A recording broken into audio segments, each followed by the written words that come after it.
Welcome back to my YouTube channel jolly fish ವ್ಲಾಗ್ಸ್ಗೆ ನಿಮ್ಮೆಲ್ಲರಿಗೂ ಸ್ವಾಗತ.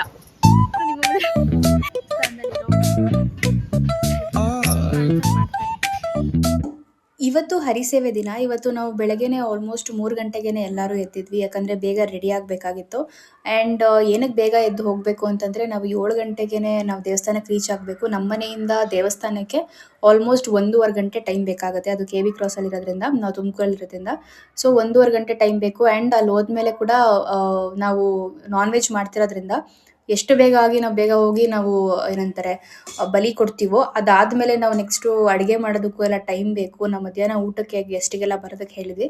ಸೊ ಹಂಗಾಗಿ ನಾವು ಬೇಗ ಹೊರಟ್ವಿ. ಆ್ಯಂಡ್ ತುಂಬಾ ಚಳಿ ಇತ್ತು. ಆ ವೆದರ್ ಅಂತೂ ಅದು ತುಮಕೂರ ಅಂತ ಅನಿಸ್ತಾ ಇತ್ತು. ಅಷ್ಟು ಬ್ಯೂಟಿಫುಲ್ ಆಗಿತ್ತು. ಊಟಿ ಥರ ಫೀಲ್ ಆಗ್ತಾ ಇತ್ತು.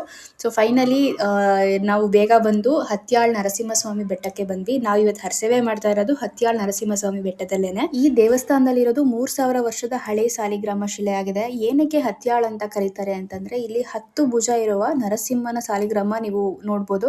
ಸೊ ಅದಕ್ಕೆ ಅದನ್ನ ಹತ್ಯಾಳ್ ನರಸಿಂಹಸ್ವಾಮಿ ಬೆಟ್ಟ ಅಂತ ಕರೀತಾರೆ. ಈ ದೇವಸ್ಥಾನ ಇರೋದು ತಿಪಟೂರು ತಾಲೂಕು ಕೆ ಬಿ ಕ್ರಾಸಲ್ಲಿ. ಬಹುಶಃ ತುಮಕೂರು ಟು ಶಿವಮೊಗ್ಗ ಯಾರ್ಯಾರು ಟ್ರಾವೆಲ್ ಮಾಡ್ತಾರೋ ಅವರೆಲ್ಲರಿಗೂ ಇದೊಂದು ಊರು ಗೊತ್ತಿರುತ್ತೆ, ಫೆಮಿಲಿಯರ್ ಇರುತ್ತೆ ಕೆ ಬಿ ಕ್ರಾಸ್ ಅನ್ನೋದು. ಸೊ ಅಲ್ಲೇ ನಿಯರ್ ಬೈ ಇರೋವಂಥದ್ದು ಇದು ದೇವಸ್ಥಾನ. ಈ ಬೆಟ್ಟದಲ್ಲಿ 2 ಜಾಗದಲ್ಲಿ ದೇವರಿದೆ. ಒಂದು ಮೇಲ್ಗಡೆ ಹತ್ಯಾಳ್ ನರಸಿಂಹಸ್ವಾಮಿ ಇದೆ, ಕೆಳಗಡೆ ಬಂದ್ಬಿಟ್ಟು ನಿಮಗೆ ಕೆಂಚರಾಯನ ಗುಡಿ ಅಂತ ಕಾಣಿಸುತ್ತೆ. ಅಲ್ಲಿ ಯೂಶಲಿ ನಾವೇನು ಹರಕೆ ಮಾಡ್ಕೊಂಡಿರ್ತೀವಲ್ಲ, ಕುರಿ ಕೋಳಿ, ಅದನ್ನು ಅಲ್ಲಿ ಬಲಿ ಕೊಡ್ತಾರೆ. ನಾವು ಕೂಡ ಇಲ್ಲಿ ಕೊಟ್ಟಿದ್ದಾಯಿತು ಬೆಳಗ್ಗೆನೆ ಬಂದಿದ್ದರಿಂದ. ಇದಾದ್ಮೇಲೆ ನೆಕ್ಸ್ಟ್ ಏನು ಅಂತಂದರೆ, ನಾವು ಒಂದ್ಸಲ ಅದು ಬಲಿ ಕೊಟ್ಟಿದ್ದಾದಮೇಲೆ ಅದನ್ನು ತೊಗೊಂಡೋಗಿ ಕ್ಲೀನ್ ಮಾಡ್ಕೊಂಡು ಬರ್ತಾರೆ. ಮಾಡಿದ್ಮೇಲೆ ಸೊ ಏನು ಸ್ಮಾಲ್ ಅಮೌಂಟ್ ಇರುತ್ತಲ್ಲ, ಫಸ್ಟ್ ಥಿಂಗ್ ನಾವು ದೇವ್ರಿಗೆ ಕೊಡಬೇಕು. ಅದನ್ನು ತಳಿಗೆ ಅಂತ ಹೇಳ್ತಾರೆ ಆ ಪ್ರೋಸೆಸ್ನ. ಸೊ ಅದನ್ನು ದೇವರಿಗೆ ಅಂದರೆ ನಾವು ಏನು ಎಲ್ಲ ಕ್ಲೀನ್ ಎಲ್ಲ ಮಾಡಿದ್ಮೇಲೆ ಮಾಂಸ ಇರುತ್ತಲ್ಲ, ನಾವು ಅಡುಗೆ ಮಾಡೋಕ್ಕೂ ಮುಂಚೆ ತೊಗೊಂಡೋಗಿ ದೇವ್ರಿಗೆ ಸಲ್ಲಿಸ್ಬಿಟ್ಟು ಬರ್ತೀವಿ. ತಳಿಗೆ ಕೊಡೋದು ತುಂಬಾ ಇಂಪಾರ್ಟೆಂಟ್. ಯಾಕಂದರೆ ನಾವು ಮಾಡ್ತಾ ಇರೋದೇ ದೇವ್ರಿಗೋಸ್ಕರ ಅಂದಮೇಲೆ ನಾವು ಅಡುಗೆ ಮಾಡೋಕ್ಕೂ ಮುಂಚೆನೇ ನಾವು ಒಂದು ಸ್ವಲ್ಪ ಅಮೌಂಟ್ ಆಫ್ ಥಿಂಗ್ನ ತೊಗೊಂಡೋಗಿ ದೇವರಿಗೆ ಕೊಡೋದು. ಇವಾಗ ಸಿಹಿ ಅಡುಗೆ ಮಾಡಿದಾಗಲೂ ಹಾಗೆ ಮಾಡ್ತಾರೆ, ಖಾರದ ಅಡುಗೆ ಮಾಡಿದಾಗಲೂ ಸೇಮ್ ಪ್ರೋಸೆಸ್ನೇ ಫಾಲೋ ಮಾಡ್ತಾರೆ.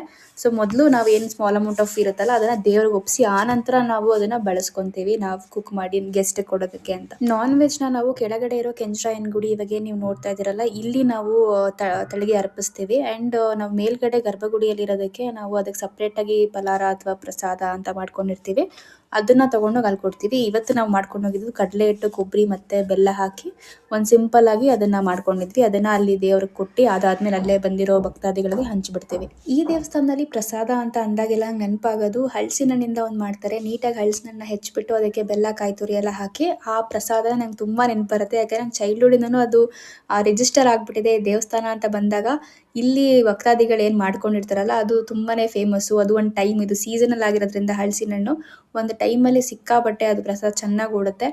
ಇವಾಗ ಅದು ಸೀಸನ್ ಇಲ್ದೇ ಇರೋ ಕಾರಣ ನಾವು ಕಡಲೆ ಹಿಟ್ಟು ಇದನ್ನು ತೊಗೊಂಡು ಬಂದು ಪ್ರಸಾದ ಮಾಡಿದ್ವಿ. ನಮ್ಮ ಅಪ್ಪನ ಮನೆ ದೇವರು ತಿರುಪತಿ ವೆಂಕಟೇಶ್ವರ ಆಗಿದ್ರು ನಮ್ಮ ಮನೇಲಿ ಈ ನರಸಿಂಹಸ್ವಾಮಿಗೆ ತುಂಬ ನಡ್ಕೊತಾರೆ. ಅಂದರೆ ಒಂದು ನಂಬಿಕೆ. ಯಾಕಂತಂದರೆ ನಮ್ಮ ಅಮ್ಮನಿಗೆ ಬ್ಯಾಕ್ ದೆನ್ ಅವಾಗ ಮಗುನೇ ಆಗಲ್ಲ, ಡಾಕ್ಟರ್ಸ್ ಕೂಡ ಮೆಡಿಕಲಿ ಇಂಪಾಸಿಬಲ್ ಅಂತ ಹೇಳಿದ್ರಂತೆ. ಆ ಟೈಮಲ್ಲಿ ನಮ್ಮ ಅಮ್ಮ ಅವರ ದೊಡ್ಡಮ್ಮ, ಚಿಕ್ಕಮ್ಮ ಅವರೆಲ್ಲ ಇಲ್ಲಿಗೆ ಅವ್ರ ಮನೆ ದೇವರೆಲ್ಲ ಇದೇ ಆಗಿರೋದ್ರಿಂದ ಈ ದೇವಸ್ಥಾನಕ್ಕೆ ಒಂದ್ಸಲ ಕರ್ಕೊಂಬಂದಿದ್ರಂತೆ.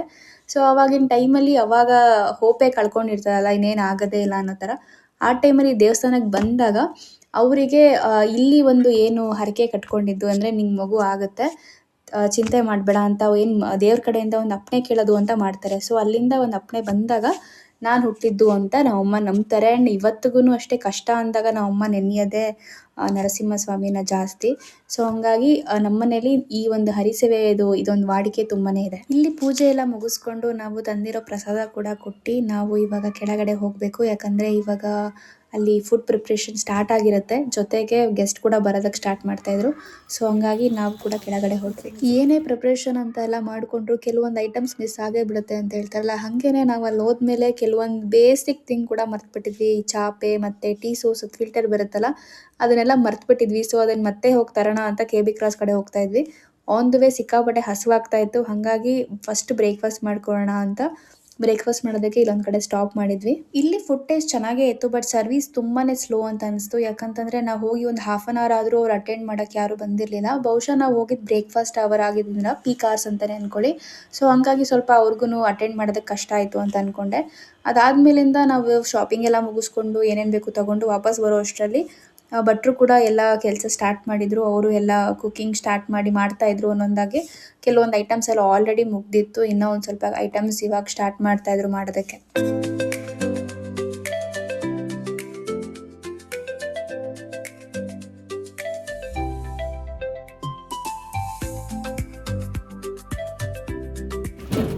ಬಿಳಿ ಪಂಚೆ ತರ್ಬೇಕಾಯ್ತು ಕಣಮ್ಮ. ಬಿಳಿ ಪಂಚೆ ಊರಿಂದ ಬಂದಿದ್ದು, ಅದಕ್ಕೆ ಇದೇ ಪಂಚೆ ತೊಳೆದ್ಬಿಟ್ಟು ಹಾಕಿದ್ದು.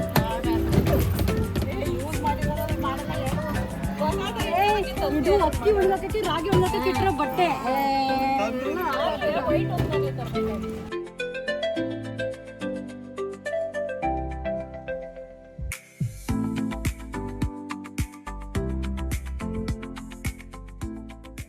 ಎಲ್ಲ ಪ್ರಿಪ್ರೇಷನ್ ಆಗ್ತಾ ಇತ್ತು ಆ್ಯಂಡ್ ನಮಗೂ ಕೂಡ ಏನಂತ ಕೆಲಸ ಇರಲಿಲ್ಲ. ಹಾಗಾಗಿ ನಾನು, ನನ್ನ ತಂಗಿ ಆ್ಯಂಡ್ ನನ್ನ ಕಸಿನ್ಸ್ ಎಲ್ಲ ಸುಮ್ಮನೆ ಸುತ್ತಾಡ್ಕೊಂಬರೋಣ, ನಾವು ಮಾಡಿದ ಪಾರ್ಟಿ ಹಾಲ್ ಪಕ್ಕ ಎಲ್ಲ ಸ್ವಲ್ಪ ಚೆನ್ನಾಗಿ ಏನೇನೋ ಮಾಡಿದರು, ನೋಡ್ಕೊಂಡು ಬರೋಣ ಅಂತ ಬಂದ್ವಿ.